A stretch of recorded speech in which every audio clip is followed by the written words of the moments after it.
našeg dvodnevnog druženja i mi smo htjeli da ne samo mi koji smo učestvovali u likovnoj koloni, nego da i drugi ljudi vide ono što se napravilo, a naravno ta izložba će biti kasnije izložena i u Bujama kada budemo imali i prave okvire i sve ostalo. Ali da znate da su ovi radovi završeni možda prije pola sata, sat vremena, tako da je to sve friško, lijepo i ponosni smo što možemo otvoriti ovu izložbu.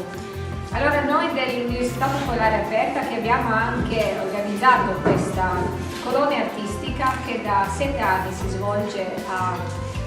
a Buie, nelle varie località di Buie, Castelvenere, a Momiano. Anche quest'anno siamo riusciti, grazie al contributo della Regione e della città di Buie, a ospitare voi artisti di 3 stati che si trovano proprio qui sul confine, cioè Italia, Croazia e Slovenia, e da 7 anni si svolgono questi incontri che vogliono essere un momento di incontro, di scambio di opinioni e di conoscenza, perché in questi 2 giorni tanti si conoscevano ma tanti no, e dopo questi 2 giorni noi abbiamo potuto, vivendo assieme a Momiano, a San Mauro dalla famiglia Sincoli, abbiamo potuto conoscerci, imparare delle tecniche nuove, imparare qualcosa delle nostre biografie e lasciare anche delle opere che saranno parte del fondo, diciamo, artistico dell'Università Popolare Aperta.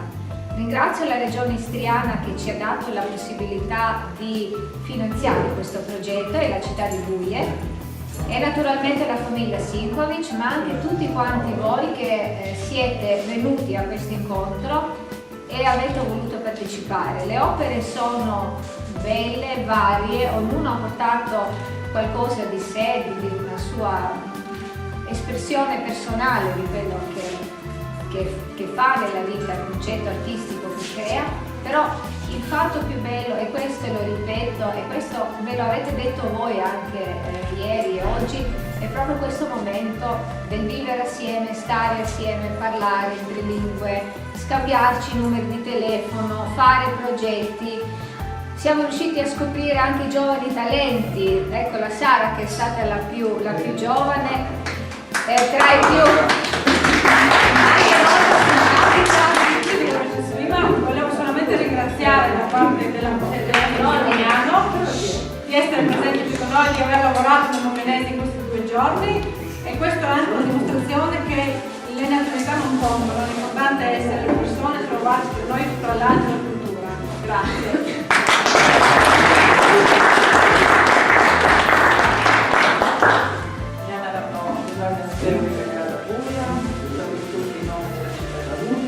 Ringrazio l'Università Popolare Aperta, l'Università Italiana che ogni anno organizza questo bellissimo incontro che già si è esteso, in qualche modo si è ben capito quest'anno su quale titolo, ma sono convinta che andando avanti in questo passo crescerà in una manifestazione ancora più grande, ancora più artistica. Dunque grazie qua a Slimma e mi raccomando di